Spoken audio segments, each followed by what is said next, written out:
येही संस्पर्शजा भोगा दुःख योनय एव ते आद्यंतवंतः कौंतेय न ते शूरमते बुधः. 22.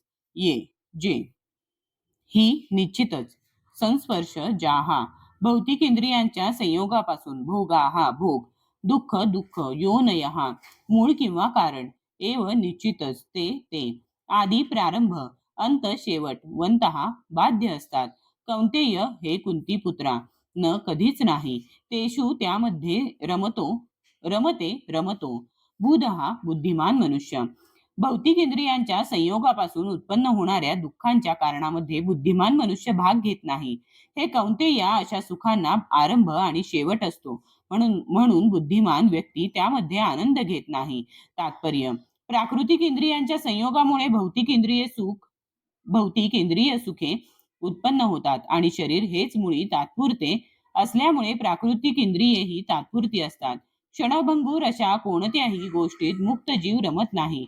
दिव्य आनंदापासून प्राप्त होणाऱ्या सुखाचे पूर्ण ज्ञान असणारा मुक्त जीव मिथ्या सुखोपभोग करण्यास कसा मान्य करील?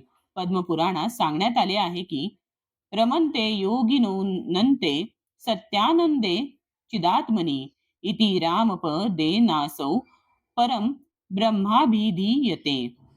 योगीजन परम सत्यापासून अमर्याद आनंद प्राप्त करतात आणि म्हणून परमतत्व श्री भगवान हे राम म्हणून संबोधले जातात. श्रीमद भागवतातही 5.5.1 सांगितले आहे की नायम देहो देहभाजाम नृलोके कष्टान काम नरहते विडंबुजाम ये तपो दिव्यम पुत्रका येन सत्वम शुद्धद्धेद यस्माद ब्रह्म सौख्यम त्वनंतम. पुत्रांनो, या मनुष्य जीवनामध्ये असताना इंद्रिय सुखासाठी कठोर परिश्रम करण्याचे कारण नाही. अशी सुखे शुक्रांनाही उपलब्ध आहेत. त्यापेक्षा या जीवनामध्ये तुम्ही तपस्या केली पाहिजे जेणेकरून तुमचे जीवन शुद्ध होईल आणि परिणामी तुम्हाला अनंत दिव्य सुखाचा उपभोग करण्यास मिळेल. म्हणून जे वास्तविक योगी किंवा ज्ञानी आहेत ते नित्य भौतिक अस्तित्वास कारणीभूत असणाऱ्या इह सुखाकडे आकर्षित होत नाहीत. मनुष्य ज्या प्रमाणात प्राकृत इंद्रिय सुखामध्ये आसक्त होतो त्या प्रमाणात तो भौतिक दुःखाच्या जंजाळात पतित होतो.